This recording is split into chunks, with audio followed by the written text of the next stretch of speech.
오늘은 제가 하나님 말씀을 본문에 기록하지 않았죠. 제가 고민해 했습니다. 어떤 말씀을 전해야 될까 고민도 했고, 그리고 한편으로는 제가 다른 학교에 진로 교육을 하고 있는데 이게 참 필요한데, 미래는 이렇게 바뀔 것이고 미래의 진로는 이렇게 바뀔 것이고, 그렇다면 지금은 준비하지 않으면 우리는 미래에 준비하는데 나중에 후회하는 삶을 살게 될 것이고, 그리고 그 미래를 준비하는 데 있어서 앞으로의 인재를 뽑을 때에는 실력을 가진 자를 뽑지 않습니다. 앞으로 미래의 사람들을 뽑을 때에는 재능을 가진 자를 뽑지 실력을 갖고 있는 자를 뽑지 않습니다. 왜냐하면 실력은 다 동등해지기 때문입니다. 하도 컴퓨터가 잘 되고 디지털이 잘 돼 있어서 디자이너를 배우지 않은 사람이 디자이너를 잘 만들어냅니다. 왜냐하면 이미 만들어낸 애고를 가지고 잘 다루기만 하면 되는 거니까. 그렇기 때문에 앞으로 실력은 다 동일해집니다. 그러면 누구를 뽑느냐? 재능 있는 자를 뽑는 거예요. 강점 지능을 가지고 그 재능을 활용하는 자를 뽑게 되어지고, 더 나아가 인격 가진 사람을 뽑습니다. 이제는 실력은 죽었어요. 이제는 미래에는 대학교도 사라집니다. 이미 미국에는 200개의 대학교가 사라졌습니다. 우리나라도 이제 조금 있으면 대학교를 문 닫습니다. 운영 때문에 문 닫고, 사람들이 안 와서 문 닫고, 그럼 몇 개 대학은 살아남지 않습니다. 그럼 어떤 대학이 나타나느냐? 다들 유튜브로 배웁니다. 앞으로 그런 시대가 와요. 그러면 그때를 준비해서 우리는 지금의 나의 강점 지능인 재능을 키워야 되고, 창의력을 가져야 되고, 그리고 더 나아가 우리의 인성을 다뤄줘야 됩니다. 그것이 SQ입니다.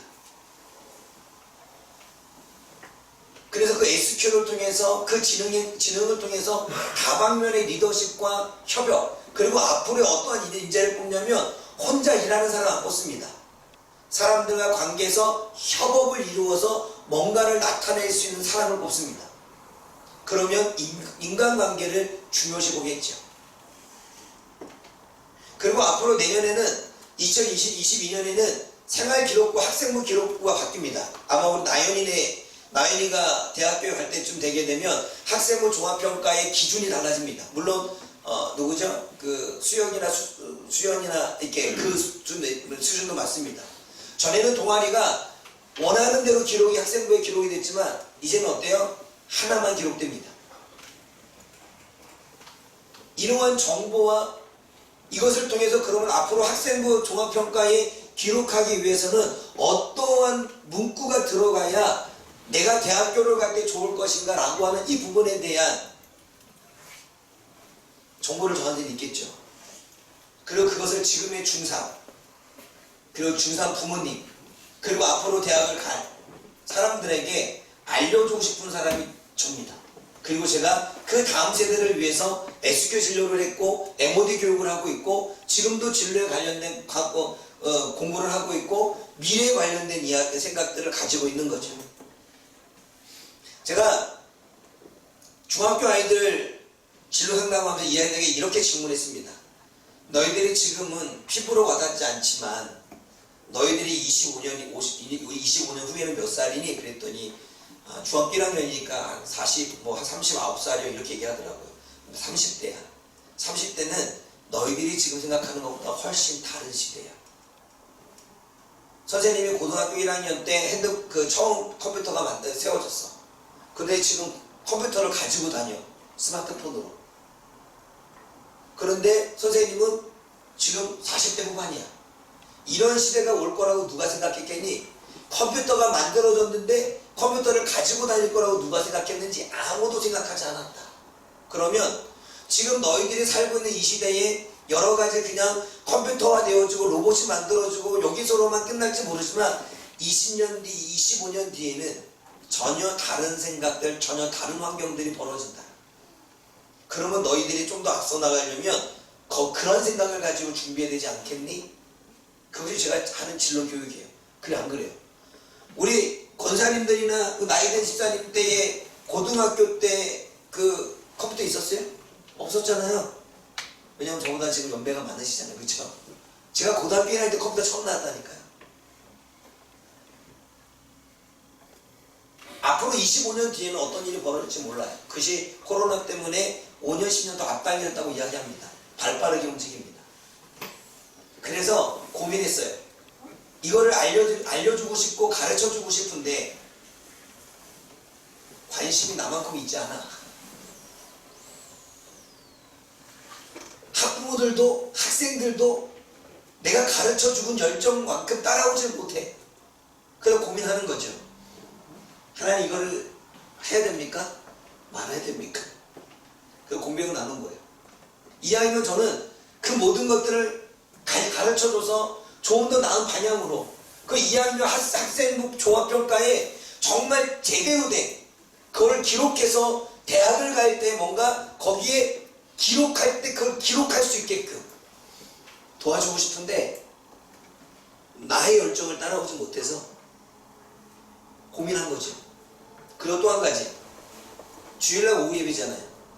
그러면 분명히 또 자녀를 두지 않는 사람들은 뭐 쓸데없는 목사님이 강의를 해, 이런 생각 가지고 있겠죠. 그리고 너도 나도 나는 자녀가 없으니까, 난 이미 졸업했으니까 나는 상관없는 일이야 생각하고 어때요? 오후 예배 안 드리겠죠.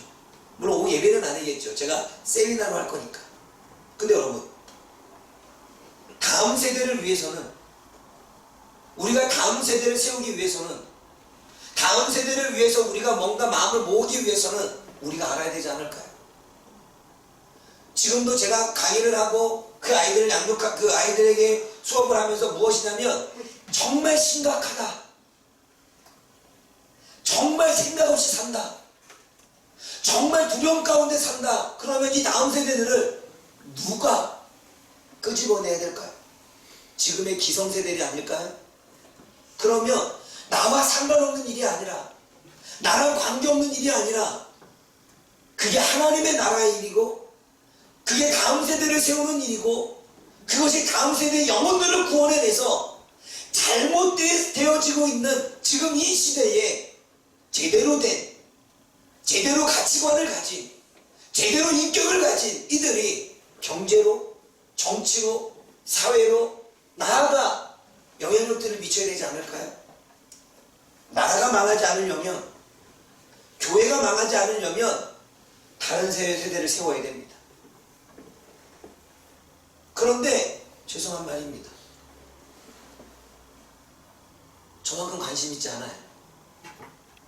여러분, 지금에서 이야기를 하는데, 저는 얼마 전에 다니엘 기도회에서 간증했던 그 목사님 간증을 들으면서 참 부러웠어요. 그분이 미국에서 전도사에서 개척도 어쨌든 하고 싶어서 한 건 아니지만 개척을 해서 점프하고 또 점프해서 결국은 강남 중앙 침례 비용이 상당히 큽니다. 그분 대표적으로 뭐냐면 칠판 설교하시는 분이에요. 빽빽하게. 거기에 후임으로 갔다는 얘기는 그만큼 인정을 받았다는 얘기예요. 그런데 저는 그걸 들으면서 가슴이 너무 아팠습니다. 가슴이 아픈 것보다도 너무 좀 그랬습니다. 부러웠습니다. 많은 사람들이 목사님 대단해, 목사님이 정말 시실해, 이렇게만 볼지 모르겠지만, 여러분, 그 목사님이 혼자 그 일을 해냈을까요? 목사님이 그렇게까지 교회를 성장시키고 했을 때 목사님 혼자 발품을 팔았을까요? 아니죠. 교회 사역은 혼자 할 수 없습니다.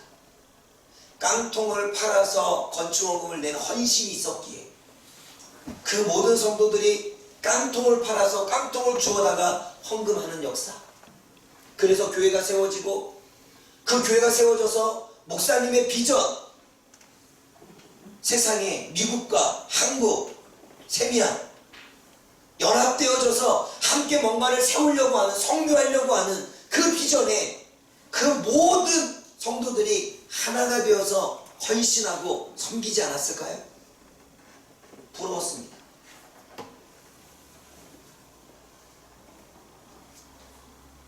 실질적으로 우리 교회는 목사님의 비전과 성도들의 비전은 달리 갑니다. 목사님이 생각하고 있는 비전과 하나님이 우리 교회에 주신 비전과 우리는 별 생각이 없습니다. 저 혼자서 SQ 하고 있고, 저 혼자서 미래연구소 차려서 열심히 애들 교육하고 있고, 저 혼자서 열심히 하고 있는, 목사님이 하고 있으니까 반대는 안 해. 그냥 알아서 하세요. 부러웠습니다. 그리고 가슴이 아팠습니다. 한국교회가 살고 대한민국이 하려면 다음 세대를 세워야 됩니다. 그리고 이 다음 세대를 세워야 인격적이고, 그리고 하나님을 정말로 살아계심을 믿고, 그러한 하나님의 백성들이, 하나님의 자녀들이 이 세상을 주도해 간다면 교회도 살리고, 그리고 한국도, 대한민국도 살릴 것입니다. 그런데 그러한 저만큼의 열정과 저만큼의 그 비전에 대한 확신과, 그리고 그만큼의 같이 협력을 이루는 부분들이 부족한 것이죠. 그래서 저는 그 목사님이 부러웠습니다. 내가 웬만하면 부러워하지 않는데 부럽더라고요. 다음에는 누가 나 청배하면 가야지.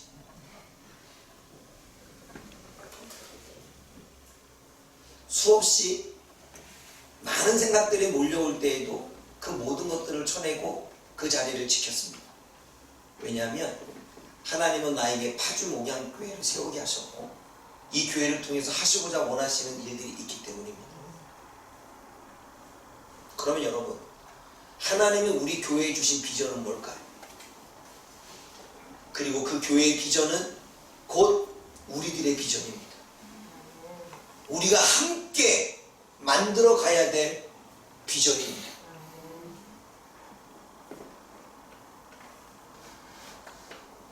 여러분, 오늘 함께 나눌 말씀은 다윗의 이야기입니다.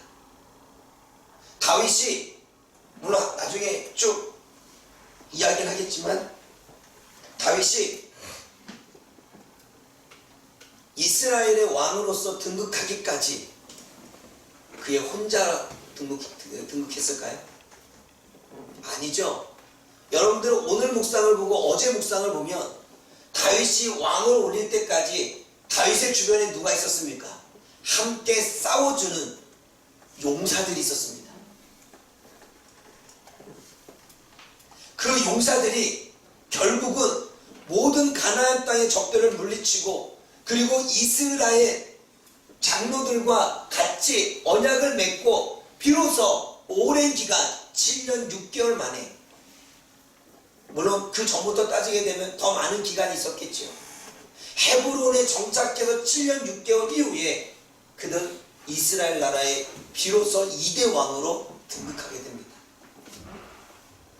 그때까지 그는 혼자가 아니라,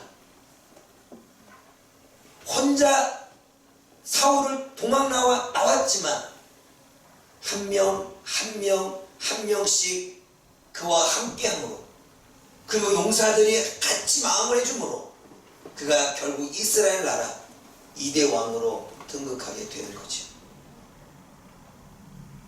다윗이 혼자 이룬 건 아닙니다. 모두가 함께 이룬 거죠. 그 다윗은 고백합니다. 하나님이 왕의 직분을 주셨지만 거기에 나와 함께하고 있는 용사들에 대해서 일일이 열거하고 있습니다. 사도 바울도 신약에 나와 함께 교회를 세워간 그 모든 믿음의 사람들의 이름을, 나의 동역자들을 하나하나 기록되고 있습니다. 큰 교회가 건축하고 나면 그 건축한 곳의 한쪽 벽에 그렇게 처음부터 마지막까지 교회에 헌신하고 동역하며 그 사역을 이루었던 수없이 많은 성도들의 이름을 기록해 놓습니다. 사랑하는 여러분, 교회는 혼자 세워지는 것이 아닙니다. 교회는 한 사람의 개인 소유물이 아닙니다. 교회는 하나님의 것입니다. 그리고 예수 그리스도의 몸으로 우리 모두는 지체가 되어져서 그 그리스도의 몸을 완성체로 완전체로 만들어 가는 것입니다. 거기에 누구 한 사람이 빠지면 완전체가 되지 않는 것입니다. 완전체는 모두가 함께 할 때 가능한 것입니다. 그 목사님이 이루어냈던 것도, 다윗이 뭔가를 이루어냈던 것도, 사도 바울이 교회를 세워갈 수 있었던 것도 혼자가 아니라 함께였다는 사실을 우리는 기억해야 됩니다. 저는 우리 교회가 그렇게 하나 되기를 원합니다. 다음 세대를 세우는 것이 정말 얼마나 귀중한 것이고 중요한 것이고 하나님이 우리 교회에 세워주신 비전이라는 사실을 여러분, 우리가 목사님의 비전이 아니라 목양교의 비전이고 그리고 곧 우리의 비전이라고 하는 사실, 우리가 그것을 깨달을 수 있기를 원합니다.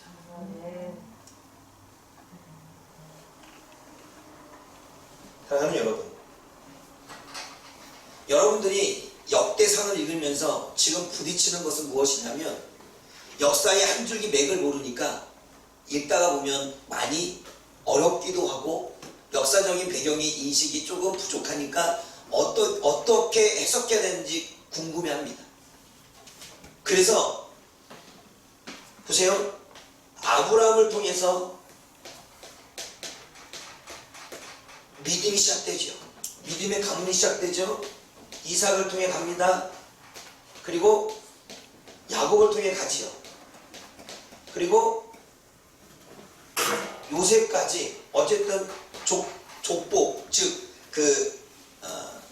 하나의 어떤 가문, 이게 이루어지고 있죠. 그런데 하나님이 이스라엘의 왕가를 선택할 때에는 야곱의 12 아들 중에 유다를 선정합니다. 그래서 유다 지파를 통해서 왕이 계승되어지는 것입니다. 그런데 요셉의 아들에는 누가 있느냐? 므낫세와 에브라임이 있습니다.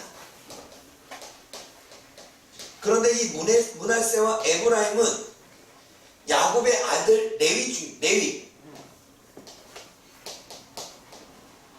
이 레위가 하나님의 부르심을 받습니다.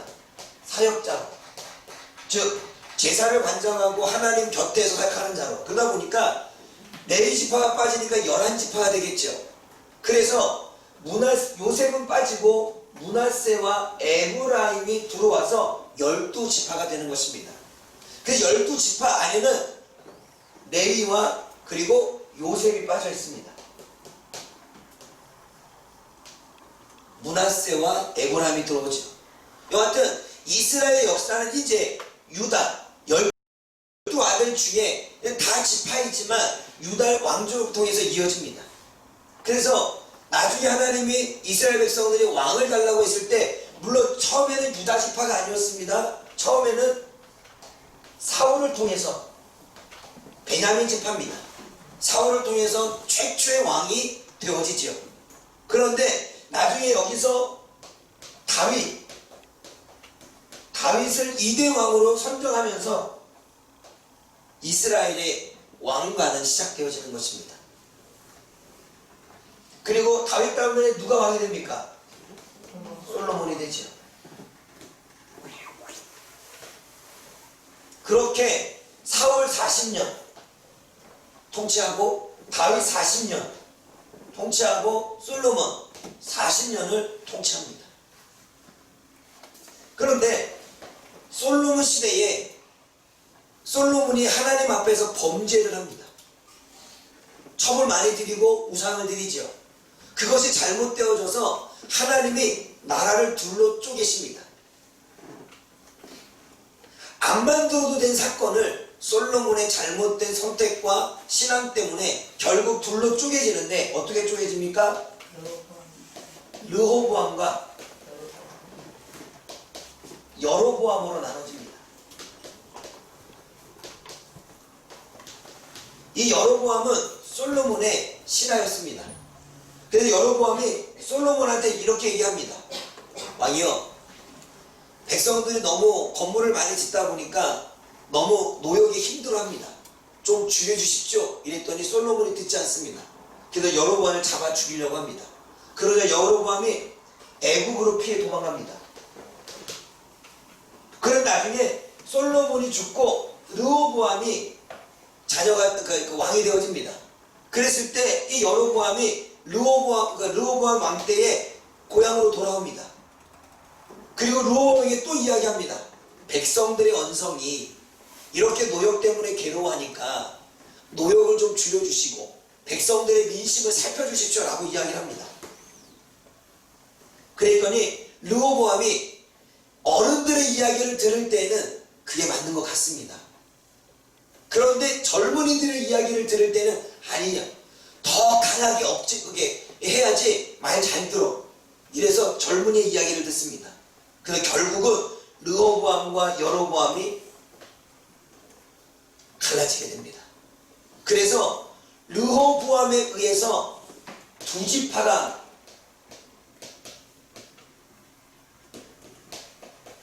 나오게 되고 여로보암을 통해서 10지파가 나옵니다.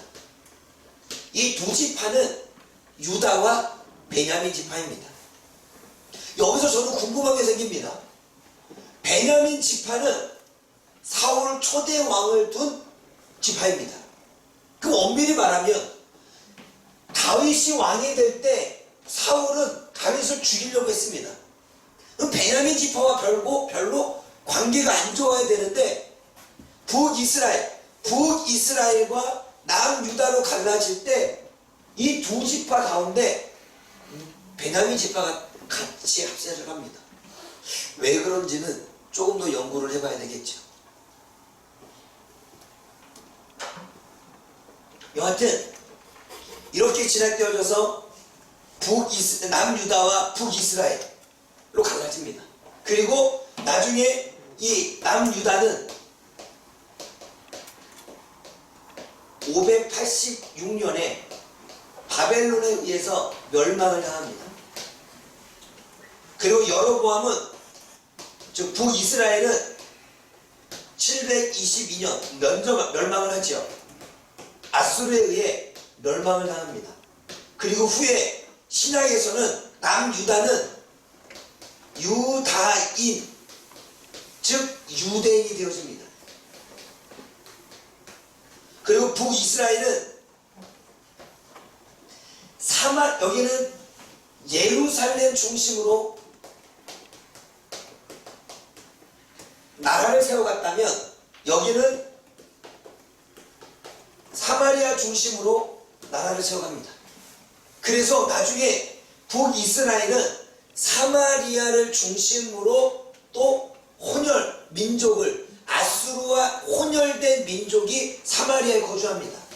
그리고 그 민족은 신약에서는 사마리아인들입니다. 그래서 유대인들이 사마리아인들을 아주 멸시합니다. 왜냐하면 혼혈 민족이고 역사적으로 볼 때에는 남유다와 북이스라엘 가운데 전쟁하는 그러한 나라였기 때문에 별로 좋아하지 않습니다. 그래서 거리를 가는 데에도 여기가 사마리아 땅이고 이쪽 갈릴리로 가야 되는데 유다인들이 통과하지 않고 삥 돌아서 갑니다. 상종도 안 하겠다는 거죠. 그런데 예수님은 그것을 깨기 위해서 사마리아 땅으로 지나가시면서 사마리아 여인을 만나기도 하죠. 이렇게 역사가 이루어집니다. 그 여러분들이 역대상을 읽었을 때에는 바로 이렇게 보통 이것을 우리는 여기는 나라가 갈라졌죠. 그러니까 분열 왕국이라고 합니다. 솔로몬 시대와 사울 시대는 그래도 나름대로 왕이 하나 이게 이어졌죠. 그래서 통일 왕국 또는 단일 왕국이라고 이야기합니다. 이때는 분열 왕국이라고 이야기하고요. 이 다윗이 통일 왕국, 즉 처음에는 왕이 아니었잖아요. 사울이 왕이었지만 아직도 사울의 왕족에 의해서 그 왕 가문이 이어지고 있었는데 아들이 블레셋 전쟁에서 다 죽습니다. 그리고 결국은 왕이 없게 되자 장로들이 다윗에게 당신은 하나님이 세우신 왕입니다. 그래서 왕으로 세웁니다. 그때부터 2대 왕, 3대 왕이 이루어지는 것이죠. 그런데 2대 왕이 이루어질 때 다윗에게는 수없이 많은 사람들이 몰려오게 됩니다. 혼자 나왔지만 상처받은 사람들이 다윗과 합치게 됩니다. 그리고 사울의 폭정에 의해서 마음이 조금 힘들었던 사람들이 다윗에 오게 됩니다. 거기에는 갓 자손도 있었고 므낫세 자손도 있습니다. 그리고 또 다윗의 가족들이 사울을 떠나서 다윗에게로 옵니다. 그랬더니 갑자기 점점 다윗의 세력이 커진 거예요. 언제? 도망자 신세일 때.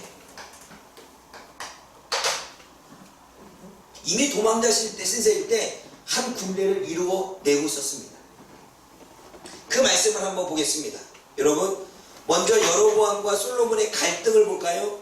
열왕기상 11장. 열왕기상 11장입니다.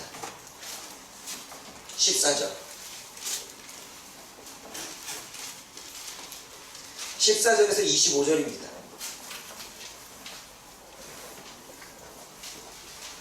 보세요. 14절을 보게 되면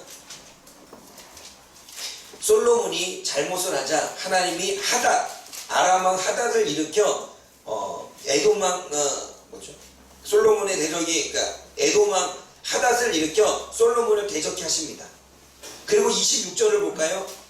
26절 한번 읽어볼게요. 26절 시작. 솔로몬의 지난 아들 여로보암이 또한 손을 들어 왕을 대적하였으니 그의 딸 조속이 그의 자손아니요 그의 어머니 이름은 스루아이니. 네, 여로보암이 등장을 합니다. 그런데 하나님이 솔로몬이 대적을 하니까 하나님이 여로보암에게 뭐라고 메시지를 주시냐면 31절 읽어봅니다. 31절, 32절, 33절까지 시작. 여로보암이 이르되 너는 여호와의 것이라 이스라엘 하나님 여호와의 말씀이 내가 이 나라를 솔로몬 손에서 주저 빼앗아 열지파를 내게 주고 동일에도 다윗을 위하여 이스라엘 모든 지파 중에서 대단한 성읍 예루살렘을 위하여 단지파를 솔로몬에게 주니라. 33절 시작. 이는 그들이 나를 버리고 시돈 사람의 여신 아스다롯과 모압신 그모스와 암몬 자손의 신 밀곰을 경배하며 그의 아버지 다윗이 행한 같이 아니하여 내 길로 행하지 아니하며 나 보기에 정직한 일과 내 법도와 내 율례를 행하지 아니함이니라. 하나님이 찢으신 이유는 이미 있다. 솔로몬과 그의 백성들이 우상을 섬기기에 하나님이 심판을 주시고 깨닫게 하기 위해서 10지파를 찢었다고 이야기를 합니다. 그리고 2지파는 일로 갔죠. 그 다음부터 분열 왕국이 시작되는 것입니다. 그래서 남유다는 20명의 왕이, 그리고 북이스라엘은 19명의 왕이 등극해서 이루어지고 결국 마지막 왕들 20대 왕과 19대 왕 때 결국 아수르와 바벨론에 의해 멸망을 당하게 되는 것입니다. 그러면 여러분, 우리가 여기서 또한 살펴볼 것은 역대상을 보겠습니다. 역대상 11장입니다. 11장 10절.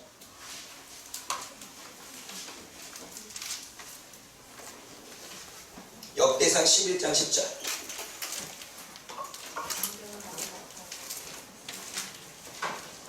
읽겠습니다. 역대상 11장 10절 시작.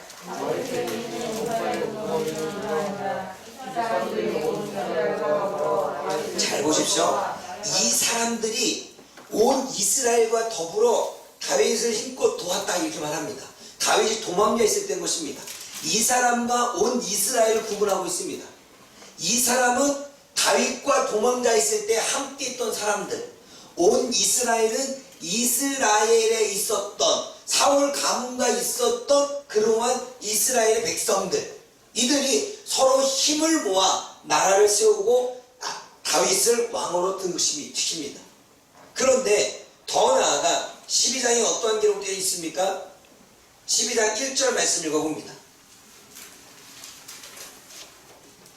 12장 1절 시작. 다윗이 이스라엘 사울을 말미암아 시글락에 숨었을 때 그에게 와서 싸움을 도우는 여정에 중자가 다윗이 도망 있을 때 시글락에 숨어 있는데 싸움을 도와준 용사들이 왔는데 2절을 보게 되면 베냐민 지파 사울의 동족이라고 말합니다. 2절 읽어봅니다. 시작. 그들은 활을 가지며 사울 손을 물려 물들을 던지며 화살도 쏘는 자요. 그러니까 도망자로 있는데 베냐민 지파가 도우러 온 것입니다. 그리고 또 8절 말씀 읽어봅니다. 시작. 뭐라고 말합니까? 갓 지파 중에 다윗에게로 돌아온 사람들이 있었다고 말합니다. 도망자로 있을 때입니다. 그리고 19절 말씀 읽어봅니다. 19절 시작. 다윗이 전에 블레셋 사람들과 함께 가서 사울을 취할 때 므낫세 지파가 두어 사람이라고 말하는데 그 밑에 또 옵니다. 도망자로 있을 때. 그러면서 하나님이 22절에 뭐라고 말합니까? 22절 읽어봅니다. 시작. 그때 사울이 날마다 다윗에게 돌아와서 돕고자 하매 그분들의 여호와 하나님의 군대와 보세요. 사람이 날마다 다윗에게로 돌아와서 돕고자 하매 큰 군대를 이루어 하나님과 군대와 같았더라. 이미 이때 다윗은 엄청난 세력의 군대를 가지고 있었던 사실입니다. 사랑하는 여러분, 저는 우리 파주모학교 성도들이 그렇게 하나님의 나라를 세워가는 용사들이 되어지기를 원합니다. 이스라엘 백성들이 아무것도 할 줄 몰랐지만 모세에 의해서 전술을 배우고 또한 전략을 배우고 또한 무기를 다루는 훈련을 배워서 광야를 지나오면서 많은 족속들을 정복하고 가나안 땅에 들어가 정복했던 것처럼, 그리고 다윗을 통해 하나님의 나라를 세우려고 했을 때 하나님은 다윗에게 수없이 많은 용사들을 붙여주어서 그 용사들을 통하여 하나님의 나라, 신정 통치가 이루어지는 그러한 나라를 세웠던 것처럼, 사랑하는 여러분, 저와 여러분들이 이 땅에 하나님의 부르심을 받아 신앙생활하고 있다면 그렇게 하나님의 나라를 세워가는 일에 우리가 용사가 되어지기를 원합니다. 영적으로 싸워내서 어둠의 세력을 묶고 거기에 쫓아가는 사람들을 우리가 끄집어내서 하나님의 나라를 그 안에 이루어주게 하는 그러한 하나님의 백성들이 되어지기를 원합니다. 여러분, 잘 보십시오. 이미 다니엘 기도 때에 여러분들이 들었던 말씀들은 이미 제가 다 한 이야기입니다. 그런데 저의 삶에서 간증을 했던 이야기는 잔소리로 들리나 봐요. 그런데 그분들이 와서 새롭게 자기의 삶에서 그 말씀을 이루어낸 간증을 들으면서 여러분들은 또 많은 도전을 받아요. 여러분, 무당집에 가서 전도를 해서 무당집에 있던 사람들을 구원해내는 것, 그러면서 그분이 이런 얘기를 합니다. 질서가 있어서 졸개가 있고 가정을 이렇게 묶고 있는 그 어둠의 영이 있고 지역을 묶고 있는 게 있다라고. 그래서 안 그랬어요. 이게 영의 그 세계라고 하는 사실은 이미 저를 통해서 사모님을 통해서 들어설 것입니다. 그러면 우리는 용사가 되어야 되죠. 그 목사님처럼 그 영에 묶여있는 자들을 우리가 풀어내야 되죠. 어둠의 영에 묶여있는 우리들의 자식들을 그 영과 싸워 구원해내야 되죠. 여러분 지역에, 여러분 주변에 어둠의 영에 묶여서 살아가고 있는 그 모든 사람들을 어둠의 영으로부터 구원해내야 되죠. 여러분, 저는 그 목사님 이야기 들으면서 저는 그 무당세계 압니다. 제가 알고 있었던 분도 어머니가 무당이었어요. 근데 이분이 하는 말이 뭐냐면 그 밑에 딸들이 있었는데 자꾸 딸들이 대물림하려고 하니까 다 교회 보내버렸어요. 내 때에 끝내겠다. 하기 싫어해요. 그리고 정말 싫어합니다.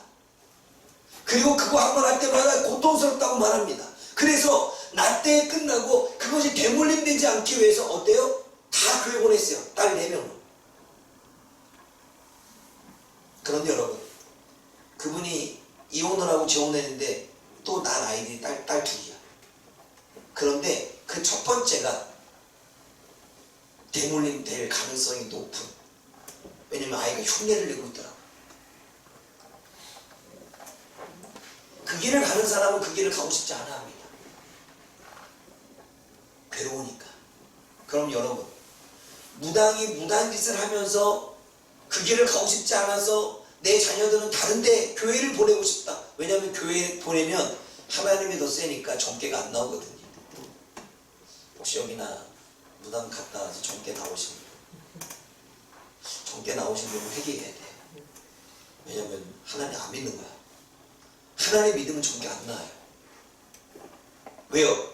비밀함을 하나님 막을 수밖에 없죠. 악한 영의 사단이 알 수 없어요. 하나님의 비밀한 세계.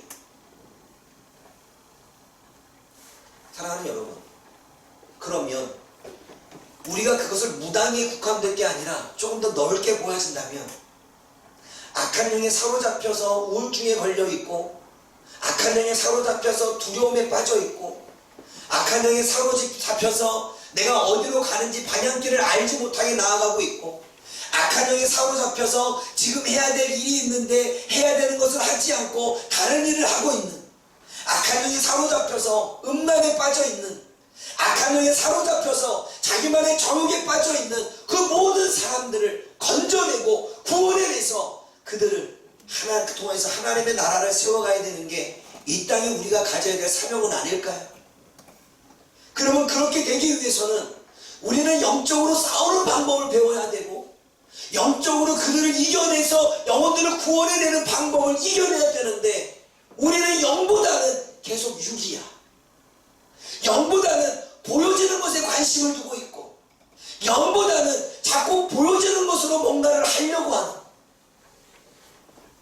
하나님은 우리를 선택하신 이유는, 하나님은 우리를 믿게 하신 이유는, 하나님이 우리를 영적인 훈련을 하게끔 하신 이유는, 하나님이 여기서 파주목양교회에서 계속 영을 강조하고 또 영을 강조하고 말씀을 강조하고 또 말씀을 강조하는 이유는, 우리는 사단에게 붙잡혀서 어쩔 수 없이 싫으면서 끌려가는 그 영혼들을 살려내는 것이 우리의 사명이 아니겠습니까?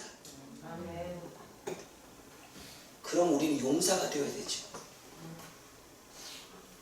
용사가 되어줘서 함께 그 모든 영들을 제압하고 하나님의 나라를 세워가야 되겠죠. 그러면 저와 여러분들은 영의 훈련을 받아야 되는 거예요. 영적으로 어둠의 영들을 이겨내는 방법. 그렇다면 적을 알아야지요. 어둠의 영이 어떠한 존재인지 보이지는 않으니까 알아야죠. 제가 영이 어떠한 존재인지를 다 이야기하고 있잖아요. 그러면 그 영을 이기기 위해서는 어떻게 싸워야 되는지 제가 이미 여러분들에게 영으로 싸우는 방법을 가르쳐 드렸잖아요. 그런데 여전히 우리는 하나님의 나라를 세우는 것보다는 삶에서 내 나라를 세우는 게 더 중요하고, 내 가정을 세우는 게 더 중요하고, 내 자녀를 세우는 게 더 중요한. 근데 여러분 그거 아세요? 그런 우리들의 가정이, 그런 우리들의 자녀가 똑같이 어둠의 영에 의해서 끌려가고 있다면, 사랑하는 여러분, 지역의 영을 제압하면 그 지역에 묶여있던 영혼은 다 구원받습니다. 가정에 묶여있던 그 가정의 영을 제압하면 그 가정은 다 구원을 받습니다. 그러므로 우리는 자꾸 싸워서 싸움의 능력들을 길러서 우리보다 더 능력 있진 않지만 어쨌든 강한 존재, 여기보다 더 강한 존재, 여기보다 더 강한 존재와 싸워서 우리는 계속 영혼들을 구원해내야 됩니다. 그 영혼들과 구원해내는 방법은 말씀과 예배와 기도 외에는 없는 거예요. 여러분 그 목사님 간증을 들으면서 여러분들 특히 좀 못 들었어요? 말씀이 줄줄줄 나오잖아요. 사단과 싸우려면 세상적인 논리로 싸울 수 없어요. 오직 하나님의 말씀으로만 싸우는 것이에요. 예수님도 하나님의 말씀으로 싸워서 이긴 거예요. 사도 바울도 오직 하나님의 말씀으로만 싸워서 이긴 거예요. 그러면 우리가 어둠의 영을 이길 수 있는 방법은 오직 하나님의 말씀밖에 없는 거예요. 하나님의 말씀을 알면 내 안에 있는 영은 쫓아나갑니다. 하나님의 말씀을 알면 내 자녀에게 영향을 주고 있는 어둠의 영을 제압할 수 있는 것입니다. 하나님의 말씀을 알면 그 누구와도 싸워서 전줄만 한 거예요. 그런데 우리가 지는 이유는 말씀이 없어요. 지는 이유는 말씀을 믿지 못해요. 지는 이유는 말씀을 확신하지 못해요.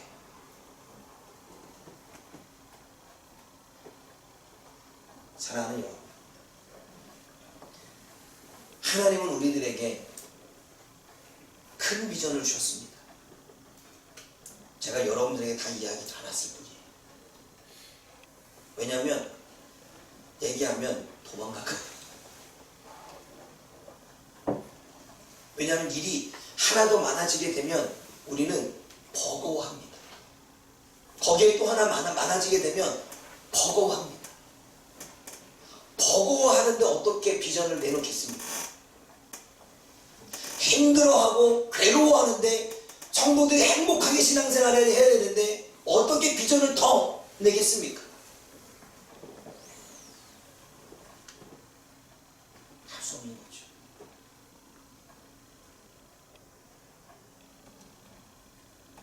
사랑하는 여러분, 이제 젊으세요. 여기 보지 말고 저 멀리 봅시다.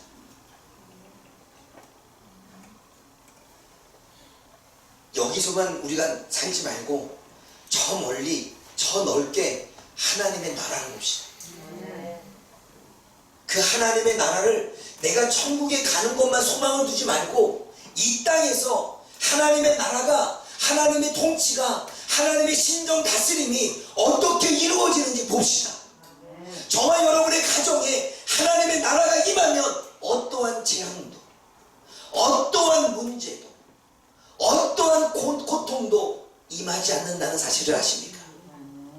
저와 여러분이 가고 있는 그 지역에, 그 직장에, 그 사업장에 하나님의 나라가 임한다면 하나님의 통치가 임하기에 말로 선포하는 모든 것들이 이루어진다는 사실을 아십니까?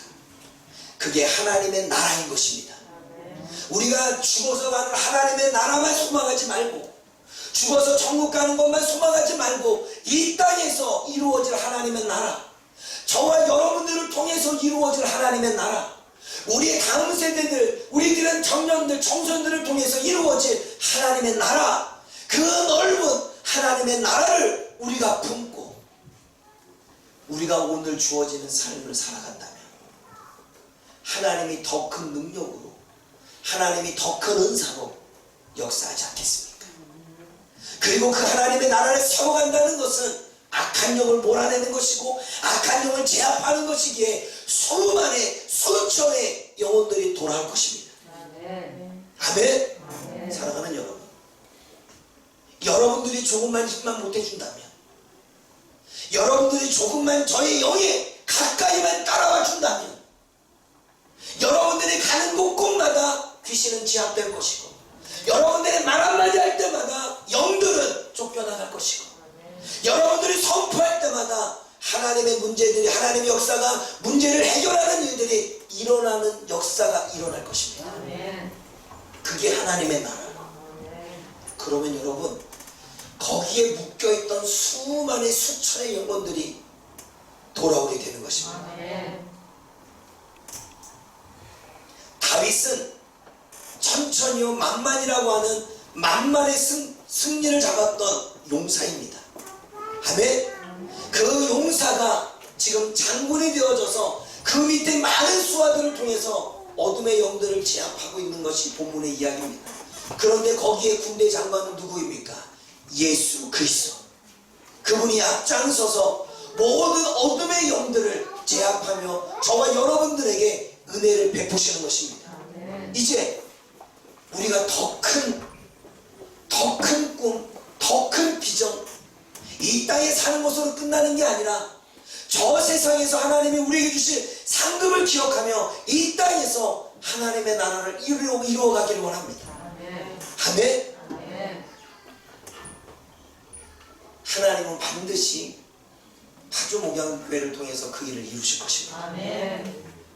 여러분들을 통해서 여러분들이 어느 순간 가는 순간 여러분의 삶에서 빛이 나고 거룩이 나서 그 주변에 있는 사람의 눈빛만 봤을 때에도 귀신이 떠나가는 역사가 일어나게 될 것입니다. 나는 단지 하나님의 말씀으로 대화를 나누었을 뿐인데 그 영혼에 평생 아파했던 두통이 떠나가는 일이 일어날 것입니다. 여러분, 제가 지금까지 해왔던 사역이 이 사역입니다. 하나님의 말씀으로 진리로만, 잘못된 생각과 잘못된 감정으로 있는 자들에게 오로지 하나님의 말씀으로만. 여러분, 내가 예수님의 이름으로 명하노니 떠나가라 이런다고 떠나가는 게 아니라 내가 말씀에 대한 하나님 존재에 대한 믿음의 확신이 있고 그 말씀에 대한 확신이 있을 때 그 얘기하지 않아도 말씀만 전해도 떠나가는 거예요. 왜냐하면 말씀이 능력이기 때문에 그렇습니다. 그러므로 여러분, 단단해집시다. 하나님의 말씀으로 단단해집시다. 저와 여러분들이 단단해집시다. 기도로 하나님의 은사로 단단해집시다. 저와 여러분들이 먹고 사는 것에만, 저와 여러분들이 이 세상에 있는 문제에만 국한되지 말고 저와 여러분들이 조금 더 넓혀서 영혼을 구원하는 일에 지경을 넓혀가기를 원합니다. 물질에 대한 지경만 넓히지 말고 질병의 치유에 대한 지경만 넓히지 말고 이 땅에서 성공에 대한 지경만 넓히지 말고 영혼을 구원하는 일에 지경을 넓히기를 원합니다. 중보가 기도하는 일에 지경을 넓히기를 원합니다. 말씀을 읽어 나가는 데 지경을 넓히기를 원합니다. 기도하는 데에, 예배를 드리는 데에 지경을 넓혀가기를 원합니다. 그때 하나님은 상상하지 못하는 방법으로 하나님의 교회를 통해 일하실 것입니다. 하나님은 상상하지 못하는 방법으로 여러분들을 통해 일하실 것입니다. 저는 보았고 이미 받았습니다. 그러면 여러분, 저와 함께 그런 하나님의 위대한 일들, 하나님이 다 이루어 가시는 그 일들을 같이 가보지 않겠습니까? 하나님은 지금 콜링하는 거예요. 이미 우리는 묵상을 보면서도 그 묵상 안에 하나님의 영적인 메시지를 몰라요. 왜? 우리의 생각은 늘 육이라는 생각을 가지고 있지 영으로서 모든 것들을 보지 못하기 때문입니다. 그러므로 우리가 영이 예민하지 않는 거예요. 그거 아세요? 여러분들의 자녀가 잘 되기를 원하십니까? 다른 집안의 영혼을 위해서 기도하고 그 영혼의 어둠의 영들을 쫓아내십시오. 그러면 하나님은 내 아이의 영혼을 하나님이 케어하실 것입니다. 여러분들의 질병이 고침받기를 원하십니까? 다른 집안에 있는 영혼을 향하여 중보기도 하십시오. 하나님은 내 질병을 고칠 것입니다. 여러분 집안에 질병이 걸린 자, 여러분 집안에 문제 있는 자 있습니까? 그렇다면 그 영혼에 집중하지 말고 그 옆에 나와 전혀 상관없는 영혼을 향하여 기도하고 금식해 보십시오. 하나님은 내 문제를 풀어주실 것입니다. 아멘. 그것이 지경을 넓혀가는 일입니다. 여기서만 살면 우리는 여기서 고통받고 죽습니다. 그러나 내가 조금 더 넓게 나아가면 내 문제는 내려놨지만 하나님은 내 문제까지도 하나님은 다 아시기에 같이 역사해 주시는 것입니다. 그러므로 여러분, 자 보십시오. 여러분의 문제에만 집착하지 마십시오. 여러분의 마음의 고통만 집착하지 마십시오. 여러분의 먹고 사는 문제만 집착하지 마십시오. 여러분의 인간적인 문제만 인간관계만 생각하지 마십시오. 여러분의 자녀에게만 국한하지 마십시오. 여러분의 남편과 여러분의 아내에게만 집중하지 마십시오. 우리의 시각을 넓혀 하나님의 나라 더 넓게 보시기를 원합니다. 그럴 때 하나님은 여러분들에게 전혀 상상하지 못했던 하나님의 일들을 이루어 가실 것입니다.